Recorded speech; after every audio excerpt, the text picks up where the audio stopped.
यमराज ने बताया, स्त्रियों को शमशान घाट पर जाने के लिए क्यों मना किया जाता है। राधे राधे दोस्तों।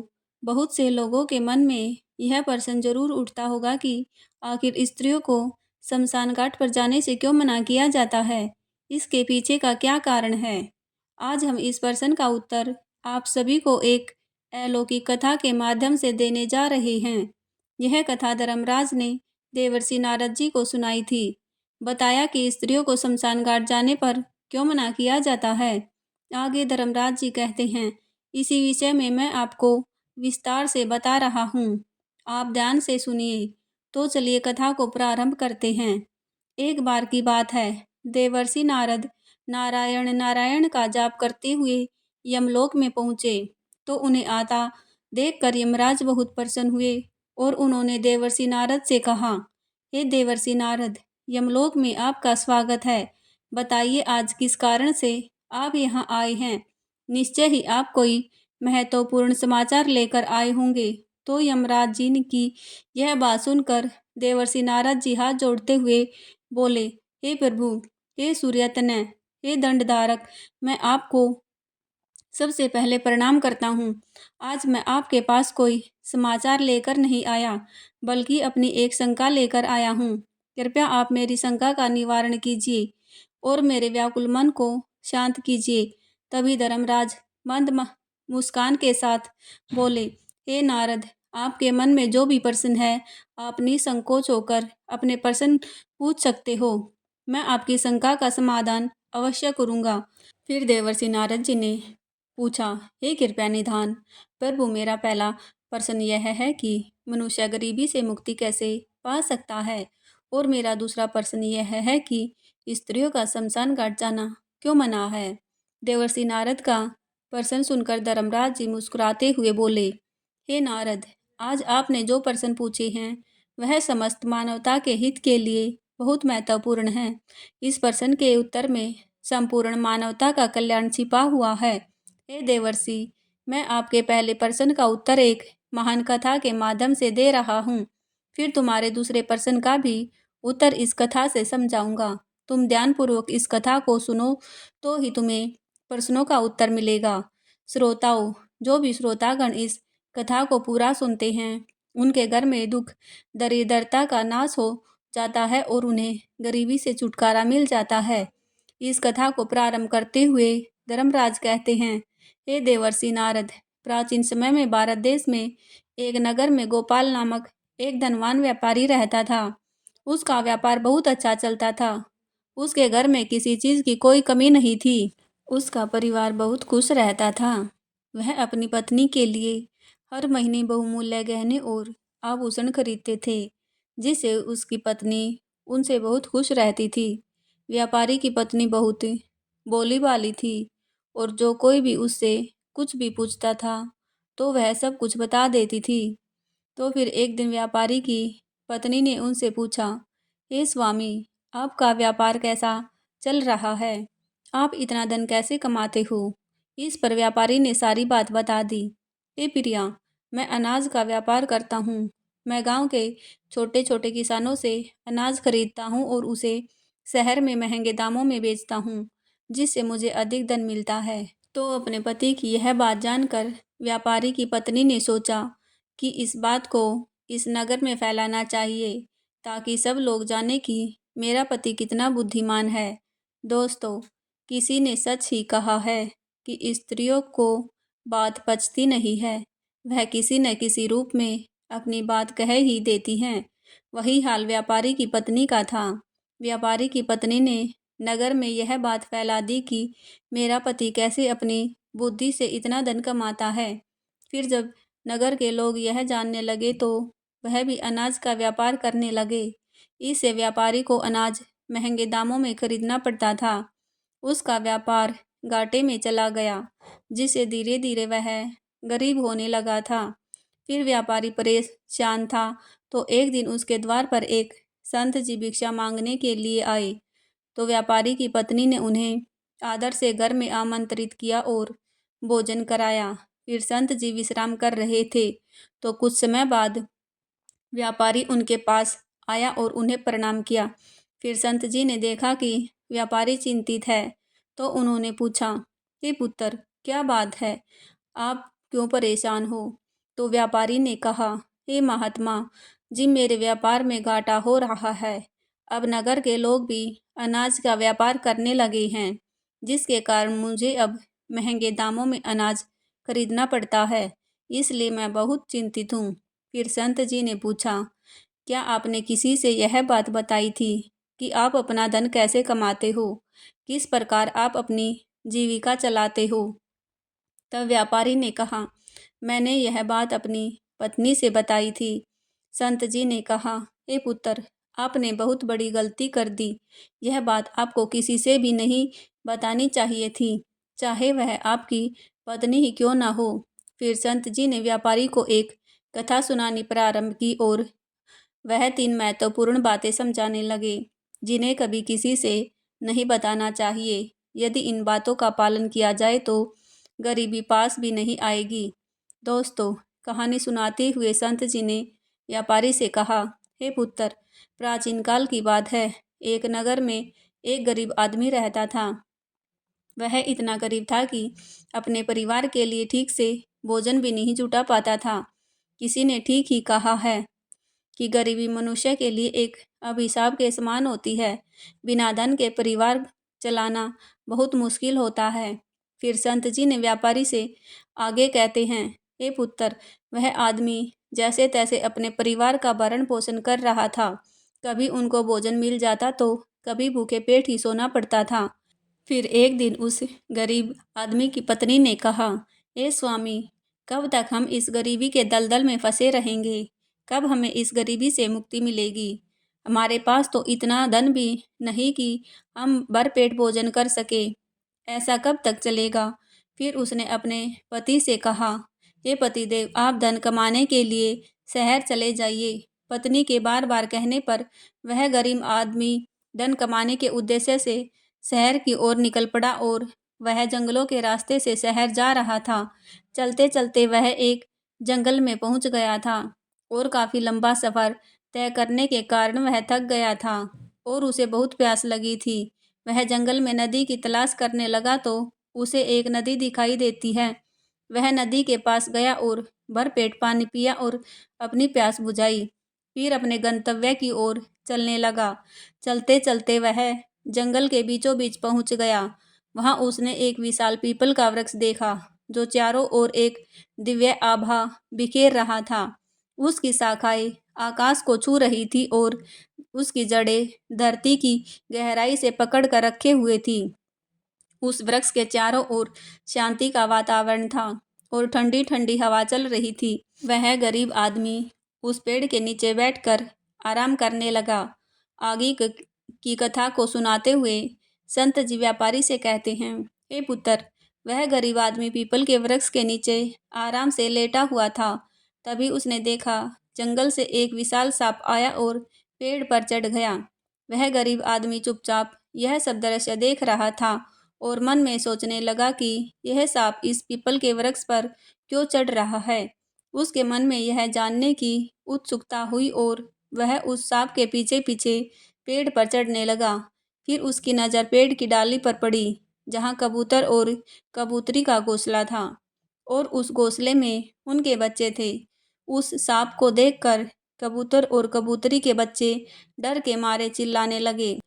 तभी वह गरीब आदमी समझ गया कि यह सांप इन बच्चों को खाने आया है। उसने मन ही मन सोचा कि यदि मैंने इन बच्चों की रक्षा नहीं की तो मुझे पाप लगेगा, क्योंकि बच्चों की हमेशा रक्षा करनी चाहिए, चाहे वह इंसान के हो या पक्षी के। सांप बच्चों के पास पहुंच गया। फिर उस गरीब आदमी ने जल्दी से पेड़ की एक टहनी तोड़ी और उस सांप पर प्रहार कर देता है, तो सांप डर कर पेड़ से गिरकर जंगल की ओर भाग जाता है। फिर वह गरीब आदमी उस पीपल वृक्ष के नीचे आकर लेट जाता है। उधर कबूतर और कबूतरी के बच्चे अपनी रक्षा करने वाले उस गरीब आदमी को भगवान का रूप समझकर मन ही मन दुआएं देने लगे। कुछ समय के बाद कबूतर और कबूतरी अपने बच्चों के लिए जंगल से भोजन लेकर लौटते हैं और अपने बच्चों को सुरक्षित देखकर बहुत खुश होते हैं। तब बच्चे अपने माँ बाप को पूरी घटना बताते हुए कहते हैं, माँ, इस वृक्ष के नीचे जो मनुष्य विश्राम कर रहा है वह हमारे लिए भगवान का रूप बनकर आया था। उसने हमें सांप से बचाया है। आज से हम इसके कर्जदार हो गए हैं। अगर यह मनुष्य उस सांप को नहीं मारता तो हम काल के मुंह में समा गए होते। कबूतर और कबूतरी ने उस गरीब आदमी से कहा, हे भले मनुष्य, आपने हमारे बच्चों की जान बचाकर हम पर बहुत बड़ा उपकार किया है। हम इसका धन्यवाद करते हैं। हम दोनों कबूतर और कबूतरी नाम के पक्षी हैं। हम तुम्हारे लिए बहुमूल्य हीरे लाकर देंगे, क्योंकि हमने सुना है कि यह मोती मनुष्य के लिए बहुत मूल्यवान होते हैं। तुम उसे बेचकर अपने लिए खाने पीने का सामान खरीद लेना। बदले में तुम यहाँ रहकर हमारे बच्चों की देखभाल करते रहो। फिर कबूतर और कबूतरी की बात सुनकर वह गरीब आदमी खुश हो गया और उसने तय किया कि अब मैं शहर नहीं जाऊंगा, और वह पीपल के पेड़ के नीचे एक झोपड़ी बनाकर रहने लगा और कबूतर और कबूतरी के बच्चों की देखभाल करने लगा। फिर कबूतर और कबूतरी बेफिक्र हो गई, क्योंकि अब उन्हें उनके बच्चों की सुरक्षा के लिए एक विश्वसनीय आदमी मिल गया था। वह सुबह अपने घोंसले से उड़ जाते थे और शाम को लौट कर आते थे। उन्होंने अब अपने बच्चों की कोई चिंता नहीं थी। इस प्रकार समय बीतता गया और कबूतर और कबूतरी के बच्चे बड़े हो गए। एक दिन वह गरीब आदमी कबूतर और कबूतरी से कहता है, हे पक्षियों, बहुत समय हो गया, मैं अपने घर नहीं गया हूँ। मुझे यह नहीं पता कि मेरी पत्नी और बच्चे कैसे होंगे। फिर कबूतर और कबूतरी ने कहा, हे भले मनुष्य, तुम निश्चिंत होकर अपने घर जाओ। हमारे बच्चे अब उड़ने के काबिल हो गए हैं। अब हमें कोई भय नहीं है। हम अपने बच्चों की देखभाल कर लेंगे। तुम अपने घर जाओ। यदि कभी तुम्हें हमसे मिलने का मन हो तो तुम इस स्थान पर आ जाना। वह गरीब आदमी अपने घर लौटता है और मोतियों से भरी थैली अपनी पत्नी को दिखाई, और पत्नी ने देखा और बहुत खुश हुई। उसने पूछा, हे स्वामी, यह मोती तुम कहाँ से लाए हो? तो वह आदमी बोला, हे प्रिया, यह मोती मुझे कबूतर और कबूतरी ने दिए हैं। कई महीनों से उनके बच्चों की देखभाल कर रहा था और बदले में उन्होंने मुझे यह मोती दिए हैं। इन मोतियों को बेचकर हम धनवान बन जाएंगे और इस गरीबी से बाहर निकल आएंगे। मैं इन्हें बेचकर तुम्हारे लिए आभूषण बनवाऊंगा और हमारे बच्चों के लिए अच्छे कपड़े लाऊंगा। आगे संत जी व्यापारी से कहते हैं, हे पुत्र, अब वह व्यक्ति उन मोतियों को बेचकर बाजार से अपने घर का जरूरी सामान ले आया था और अपने लिए बहुत सुंदर घर बनवा लिया। फिर वह अपनी पत्नी और बच्चों के लिए साथ आराम से जीवन जीने लगा था। एक दिन उस राज्य के राजा की तबीयत अचानक खराब हो गई और वह गंभीर रोग से ग्रसित हो गए थे। तब राजा का इलाज करने के लिए दूर दूर से बड़े बड़े वैद्य और हकीम इलाज करने आने लगे। अपने अपने तरीके से इलाज करने लगे, परंतु राजा की सेहत में कोई सुधार नहीं हुआ था। फिर एक दिन एक वैद्य ने कहा, हे राजन, इसका एकमात्र इलाज यही है कि आपको किसी कबूतर के बच्चे का मांस मिल जाए तो आप बिल्कुल ठीक हो सकते हो। फिर वैद्य की यह बात सुनकर राजा ने अपने मंत्री को बुलाया और कहा, जाओ इसी समय राजा में घोषणा करवा दो कि जो भी व्यक्ति राजा को कबूतर लाकर देगा उसे राजा 2000 स्वर्ण मुद्राएं उपहार में देगा। फिर राजा के आदेश अनुसार मंत्री ने सारे राज्य में घोषणा करवा दी कि जो भी व्यक्ति महाराज के लिए कबूतर लेकर आएगा उसे उपहार में 2000 स्वर्ण मुद्राएं दी जाएंगी। यह बात पूरे राज्य में फैल गई थी। फिर नगर के लोग कबूतर की तलाश में इधर उधर जंगलों में जाने लगे थे, परंतु किसी को भी कबूतर नहीं मिला। फिर अंत में सबके हाथ निराशा ही लगी थी। आगे की कथा को सुनाते हुए संत जी व्यापारी से कहते हैं, हे पुत्र, एक दिन उस गरीब आदमी की पत्नी पड़ोस में कुछ स्त्रियों के साथ बैठकर बातें कर रही थी, तो बातों ही बातों में उन सब के बीच कबूतर की चर्चा हो गई। फिर एक स्त्री उस गरीब आदमी की पत्नी से बोली, हे बहन, क्या तुम्हें पता है कि राजा किसी गंभीर रोग से ग्रसित हैं? जिसके इलाज में एक वैद्य ने एक कबूतर लाने के लिए कहा है। वैद्य के कहने पर राजा साहब ने कबूतर का बच्चा लाने के आदेश दिए हैं और साथ में यह भी कहा है, जो भी कबूतर का बच्चा लेकर आएगा उसे वह 2000 स्वर्ण मुद्रा उपहार में देंगे। फिर आगे वह स्त्री कहती है, बहन, कबूतर लाना कोई आसान काम नहीं है। इतना ही आसान होता तो राजा के पास इतने सैनिक हैं, वह कब का ला चुके होते। जब उस गरीब आदमी की पत्नी ने यह बात सुनी कि राजा साहब बीमार हैं और उन्होंने घोषणा करवा रखी है, जो कोई उन्हें कबूतर का बच्चा ला कर देगा उसे वह 2000 स्वर्ण मुद्राएं देंगे। यह सुनकर वह बहुत खुश हो गई और उसने कहा, अरे बहन, कबूतर लाना कौन सी बड़ी बात है। मेरे पति तो कई महीने तक कबूतर और कबूतरी के बच्चों की देखभाल करके आए हैं। वह एक नहीं कई कबूतर ला सकते हैं। इतना कहने के बाद वह अपने घर चली गई और नगर की स्त्रियों ने जब उसकी यह बात सुनी तो उन्होंने अपने अपने घर पतियों से जाकर यह बात बताई, जिससे धीरे धीरे यह पूरे नगर में फैल गई। अब यह बात राजा तक पहुंची तो राजा को लगा, मेरे राज्य में एक व्यक्ति है जो कबूतर और कबूतरी के बच्चों की देखभाल करता था और वह मेरे लिए कबूतर लेकर आ सकता है। फिर राजा ने तुरंत अपने सैनिकों को आदेश दिया कि वह उस व्यक्ति को पकड़कर मेरे सामने उपस्थित कर दे। राजा का आदेश पाकर राजा के सैनिक उस आदमी को पकड़कर राजा के सामने लाकर खड़ा कर देते हैं। फिर राजा ने उसे क्रोधित होकर कहा, इतने दिनों तक तुमने मुझे कबूतर लाकर क्यों नहीं दिया? जाओ इसी समय कबूतर लेकर आओ। यदि तुम मेरे लिए कबूतर लेकर नहीं आओगे तो मैं तुम्हें उपहार दूंगा, लेकिन तुमने चालाकी करने की कोशिश की तो तुम्हें मृत्युदंड की सजा मिलेगी। राजा की यह बात सुनकर वह व्यक्ति घबरा गया और बोला, हे राजन, आप मेरे प्राण ले लो, पर मैं आपको कबूतर का बच्चा लाकर नहीं दे सकता। मैंने तो उनकी जान बचाई थी और एक रक्षक भक्षक कैसे बन सकता है। उसकी इस बात को सुनकर राजा उस पर क्रोधित होकर बोले, अगर तुमने हमारी बात नहीं मानी और कबूतर का बच्चा लाकर नहीं दिया तो हम तुम्हारी पत्नी और बच्चे को मरवा देंगे। आगे संत जी व्यापारी से कहते हैं, हे पुत्र, मनुष्य सबसे ज्यादा कमजोर तब पड़ता है जब उसके बच्चों की सुरक्षा की बात आती है।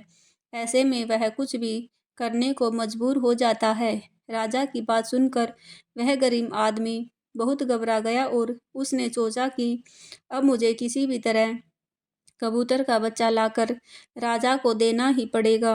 वह गुस्से में घर आया और अपनी पत्नी को डांटने लगा और बोला, तुमने यह क्या अनर्थ कर दिया?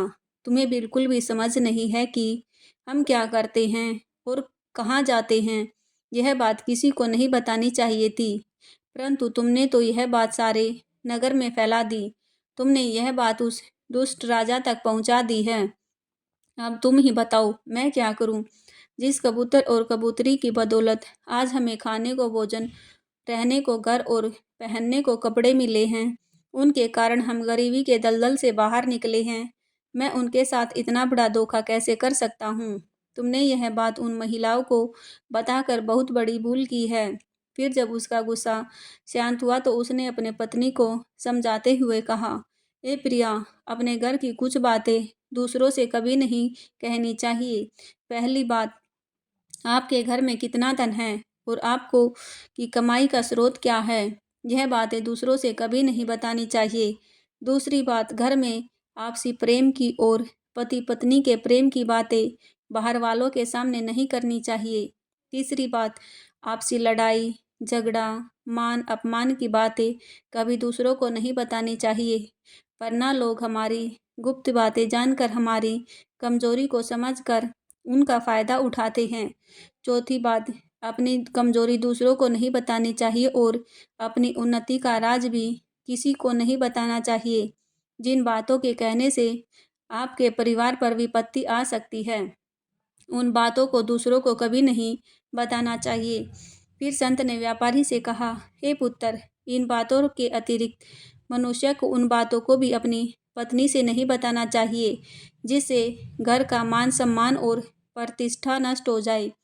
परिवार पर संकट और किसी की जान पर बन आए और परिवार में फूट पड़े या रिश्ते खराब हो जाए, ऐसी बातें भी हमें औरतों को कभी नहीं बतानी चाहिए, क्योंकि यह सत्य कहते हैं कि स्त्रियों के पेट में इस तरह की बातें नहीं पचती हैं। वह बहुत जल्दी प्रसन्न होकर दूसरों से सारी बातें साझा कर देती हैं। आगे संत जी व्यापारी से कहते हैं, हे पुत्र, वह गरीब आदमी अपनी पत्नी से बोला, हे प्रिया, तुम्हारी एक गलती आज हमारे परिवार को मौत के मुंह में डाल रही है। अगर तुमने यह बात छुपा ली होती तो आज हम निर्भय होकर अपने घर में कुशल जीवन जी रहे होते। अब राजा का आदेश है, कबूतर का बच्चा लाकर राजा को देना ही पड़ेगा। अगर मैंने उनके आदेश की अवहेलना की तो वह मेरे पूरे परिवार को मृत्युदंड दे देंगे और इस पाप के लिए भगवान मुझे कभी नहीं माफ़ करेंगे। जिन बच्चों की मैंने देखभाल की है और उन्हें मौत के मुंह से बचाया है, अब मैं उन्हें मौत के मुंह में कैसे डाल सकता हूँ। फिर उसकी पत्नी बोली, हे पतिदेव, अब जो होना था सो हो गया। अब हमें अपनी और बच्चों की जिंदगी बचानी है, इसलिए आपको इस पाप को करना ही पड़ेगा। फिर वह गरीब आदमी बहुत उदास मन से लाचार होकर जंगल की ओर चल पड़ा। वहां पर कबूतर के बच्चों की देखभाल करता था। उधर जब कबूतर और कबूतरी के बच्चे उस गरीब आदमी को आते हुए देखते हैं तो वह बहुत खुश हो जाते हैं। कबूतर और कबूतरी अपने बच्चों से कहते हैं, अरे बच्चों, तुम इतने खुश क्यों हो रहे हो? वह आदमी तुम में से किसी एक को लेने आ रहा है। तुम में से कौन है जो उसके साथ जाकर उसकी और उसके बच्चों की जान बचाएगा? फिर कबूतर कहता है, ए बच्चों, एक बात याद रखना, तुम में से जो भी उसके साथ जाएगा वह कभी लौट कर नहीं आएगा, क्योंकि वह नगर के राजा का भोजन बनेगा। फिर कबूतर के एक बच्चे ने पूछा, पिताजी, आप ऐसा क्यों कह रहे हो? तो कबूतर कहता है, हे बच्चों, इस राज्य का राजा किसी गंभीर रोग से पीड़ित है और वैद्य ने उसे कबूतर के बच्चे का मांस खाने को कहा है, इसलिए तुम में से किसी एक को जहर लेने के लिए आया है। अगर तुम में से कोई जाने को तैयार है तो वह जा सकता है। उनमें से एक बच्चा कहने लगा, पिताजी, उस आदमी ने हम सभी की जान बचाई थी और आज वह बहुत बड़ी मुसीबत में है। ऐसे समय में हमें भी उसकी मदद करनी चाहिए। इसके लिए चाहे हमारी जान ही क्यों ना चली जाए, हम उसके साथ जरूर जाएंगे। उधर वह गरीब आदमी दुखी मन से उस पीपल वृक्ष के पास आता है और कबूतर और कबूतरी से अपनी सारी कहानी सुना देता है। उसकी बात सुनकर कबूतर और कबूतर कहते हैं, एक मनुष्य, तुम चिंता मत करो, हमारे बच्चे तुम्हारे साथ जाने के लिए तैयार हैं। तुम इनमें से किसी एक को ले जाओ। वह गरीब आदमी एक कबूतर के बच्चे को लेकर लौट आता है और सीधा राजमहल जाकर राजा को दे देता है। राजा उस कबूतर के बच्चे को एक पिंजरे में बंद करवा देता है और अपने नौकर से कहता है, इसे सुरक्षित स्थान पर रख दो, कल हम इसका मांस खाएंगे। फिर राजा के कहे अनुसार नौकर उस कबूतर के बच्चे को सुरक्षित स्थान पर रख देता है। अचानक से संत जी चुप हो जाते हैं। फिर व्यापारी कहता है, हे साधु, आप अचानक चुप क्यों हो गए? आगे की कथा सुनाइए, यह बहुत ही ज्ञान से परिपूर्ण है। व्यापारी के कहने पर संत जी आगे की कथा सुनाते हुए व्यापारी से कहते हैं, हे पुत्र, राजा का एक पुत्र था जिसका नाम माधव था। वह बहुत दयालु और जीव जंतु पशु पक्षियों से बहुत प्रेम करता था।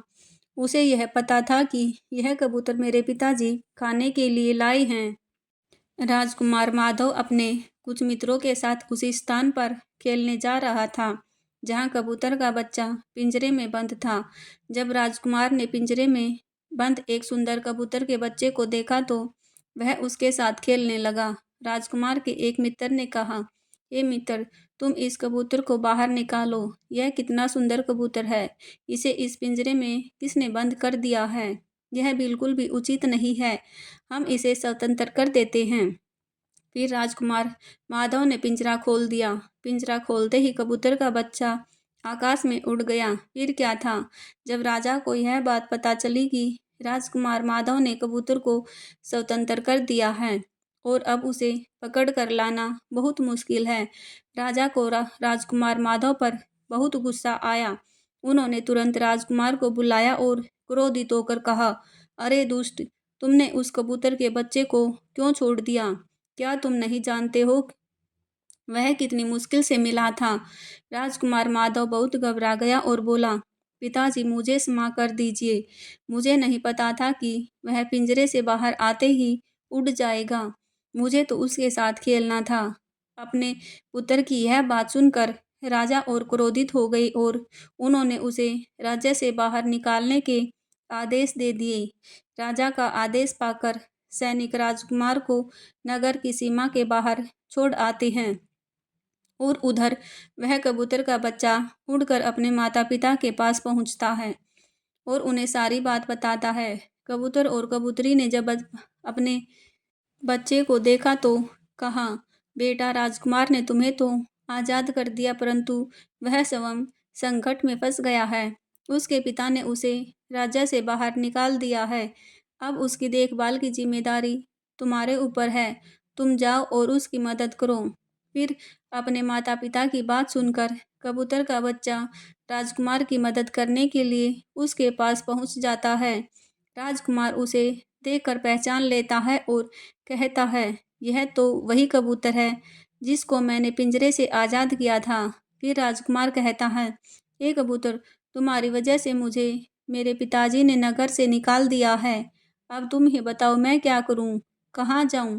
कबूतर का बच्चा कहता है, राजकुमार तुम चिंता मत करो, तुमने मेरी जान बचाई थी, इसलिए मैं तुम्हारी मदद करने के लिए आया हूँ।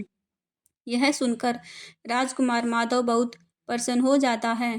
फिर वह कबूतर और राजकुमार दूसरे नगर की ओर चल पड़ते हैं। चलते चलते दोनों दूसरे नगर में पहुंच जाते हैं। वहां उन्हें एक सुंदर बगीचा दिखता है। वे दोनों फल खाने के लिए उस बगीचे में जा पहुंचे। वहीं इस बगीचे में वहां के राजा की पुत्री भी अपनी सहेलियों के साथ घूम रही थी। वह राजकुमारी अत्यंत सुंदर और रूपवती थी। उसकी खूबसूरती की चर्चा पूरे नगर में होती थी।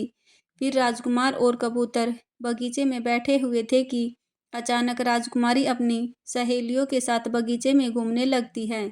राजकुमारी को देखकर राजकुमार माधव वृक्ष के पीछे छुप जाता है और वह कबूतर राजकुमारी के सामने पहुंच जाता है।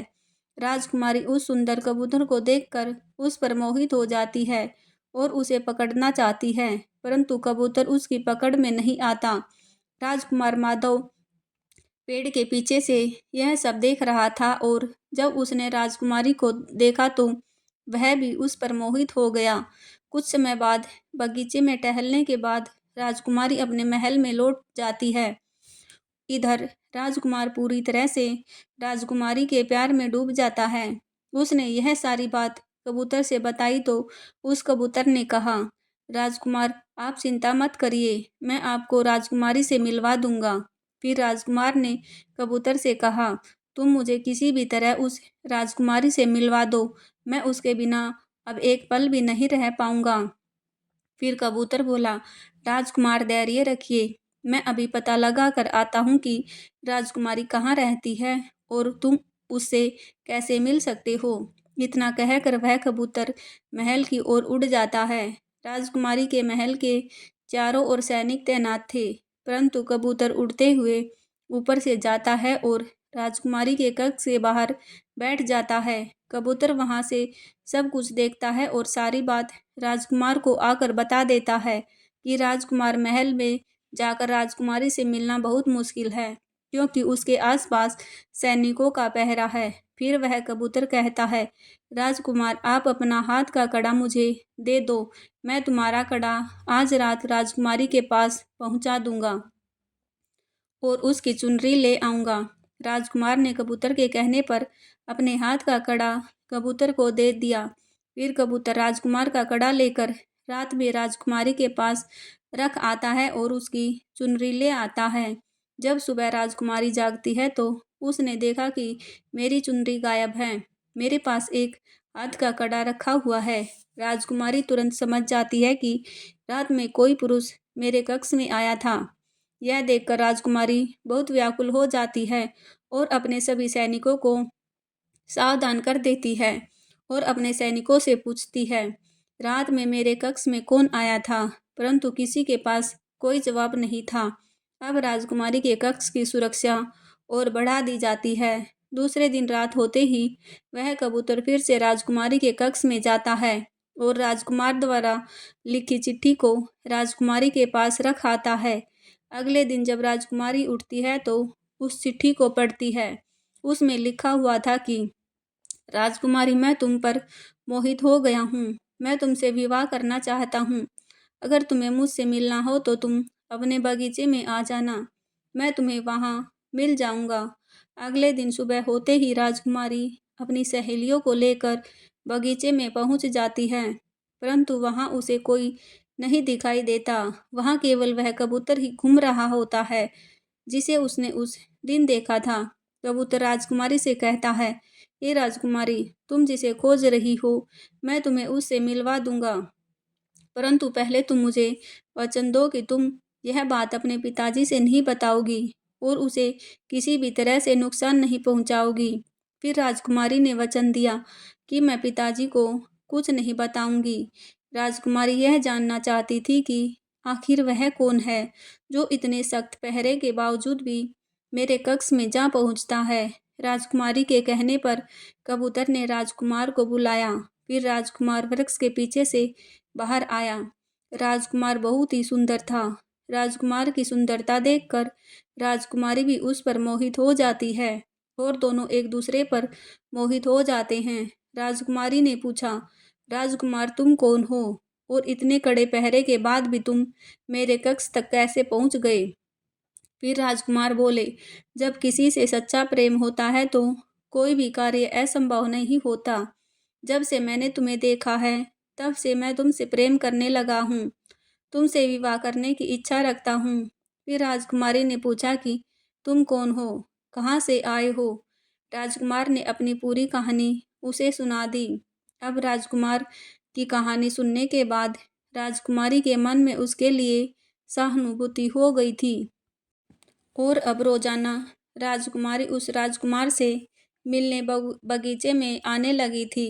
एक दिन राजकुमारी ने कहा, राजकुमार, मेरे पिताजी तुम्हारे साथ मेरा विवाह कभी नहीं करेंगे, इसलिए तुम्हारे साथ बाग चलती हूँ और कहीं दूसरी जगह जाकर हम अपना विवाह कर लेंगे और आनंद पूर्वक रहेंगे। राजकुमारी के कहने पर राजकुमार माधव उसे अपने साथ लेकर दूसरे राज्य में चले जाते हैं और वहाँ गंधर्व विवाह करके एक दूसरे के साथ रहने लगते हैं। फिर दोनों को साथ रहते काफ़ी समय बीत जाता है। एक दिन उनकी झोपड़ी में किसी तरह से आग लग जाती है। इस आग को बुझाने के चक्कर में कबूतर का एक पंख जल जाता है। फिर वह कबूतर राजकुमार से कहता है, राजकुमार, अब आप अपने राज्य चले जाइए। अब आपके पिता का गुस्सा भी शांत हो गया होगा। अब आपके पिता आपसे कुछ नहीं कहेंगे। जब वह आपको अपनी बहू के साथ देखेंगे तो वह आपको माफ़ कर देंगे। मेरा तो एक पंख जल गया है, मैं अब उड़ नहीं सकता, इसलिए मैं कुछ दिन तक यहीं रहकर अपने नए पंख उगने का इंतज़ार करता हूँ। जब मेरा पंख दोबारा से आ जाएगा, मैं आपसे मिलने के लिए ज़रूर आऊँगा। कबूतर के कहने पर राजकुमार और राजकुमारी उदास मन से कबूतर को अकेला छोड़कर अपने नगर के लिए चल देते हैं। चलते चलते रास्ते में उन्हें एक नदी मिलती है। उस नदी पर एक नाविक नाव चलाता था राजकुमार अपनी पत्नी को लेकर नाव में बैठ जाता है। जैसे ही नाव नदी के बीच में पहुंचती है तो राजकुमार ने देखा कि एक चूहा पानी से बचने के लिए बार बार नाव पर चढ़ रहा था, परंतु नाविक उसे हटाकर पानी में गिरा देता था। कई बार नाविक ने उस चूहे को हटाया।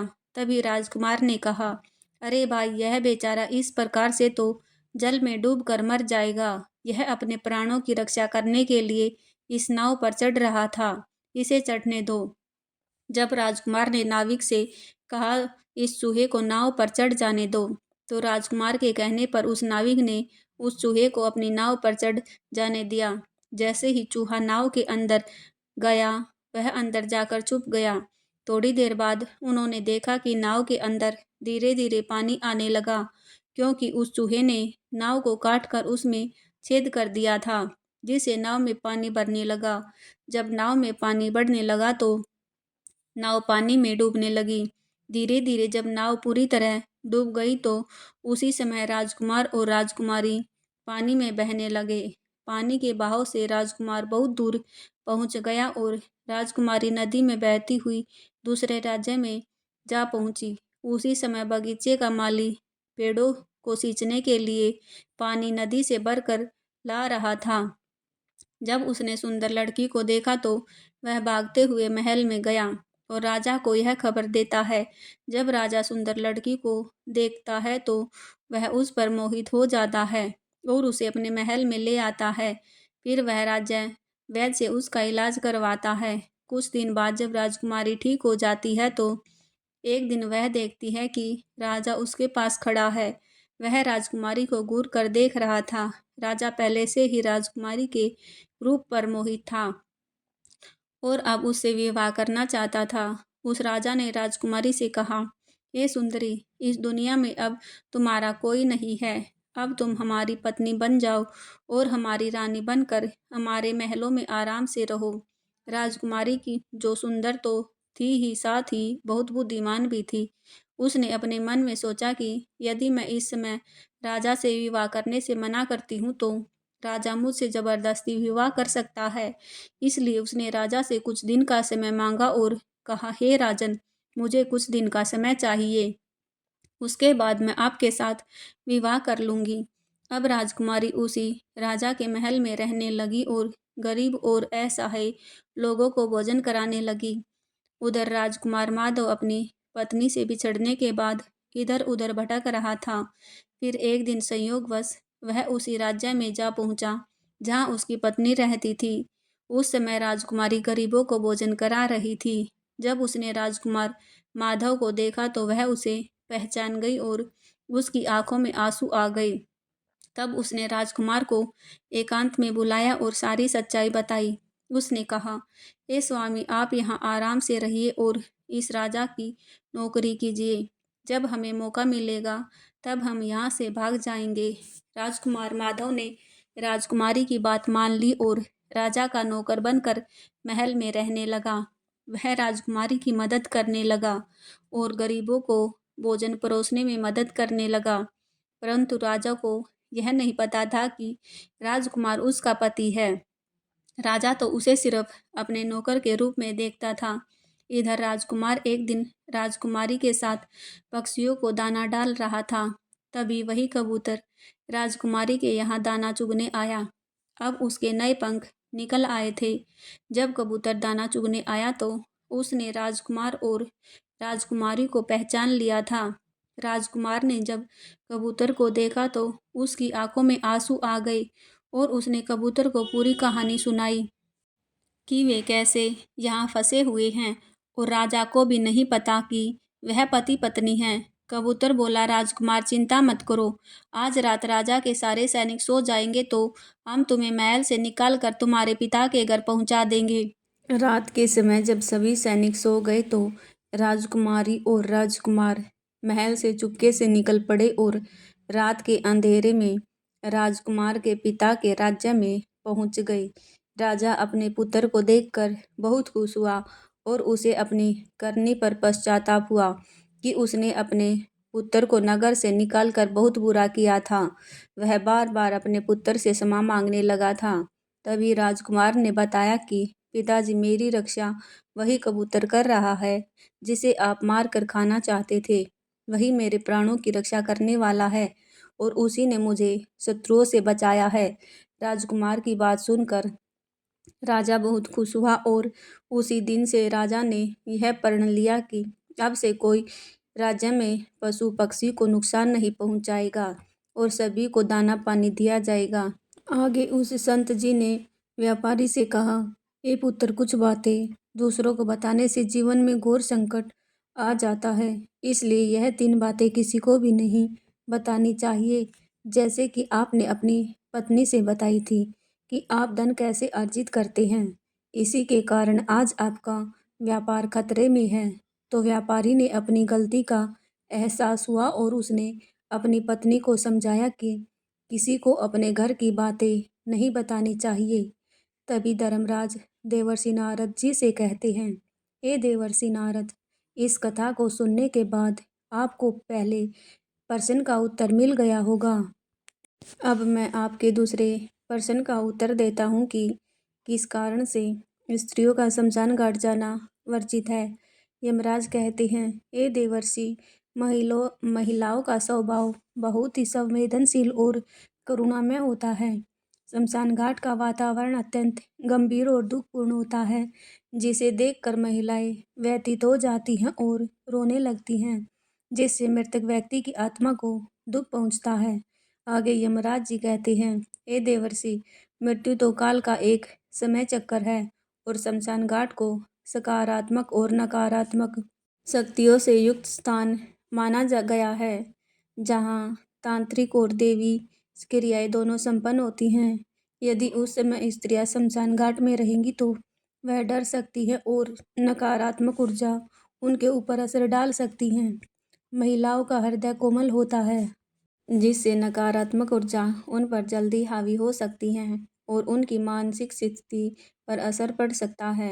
धर्मराज के शब्दों से नारद जी बहुत खुश हुए और कहा, हे प्रभु, आपके मुख से यह ज्ञान सुनकर मैं धन्य हो गया हूँ। मैं इस ज्ञान को तीनों लोकों में प्रकाशित करूँगा। तो धर्मराज जी कहते हैं, हे नारद, इस प्रकार आज की इस कथा को समाप्त करते हैं। इस पर कार धर्मराज ने समस्त मनुष्य जाति के कल्याण हेतु यह कथा सुनाई। तो दोस्तों, आपको यह कथा कैसी लगी कमेंट बॉक्स में ज़रूर बताएं और जय श्री कृष्णा लिखना न भूलें। वीडियो पसंद आई हो तो लाइक शेयर ज़रूर करें और ऐसी ही बहुत सारी कहानियों को सुनने के लिए चैनल को सब्सक्राइब ज़रूर करें। वीडियो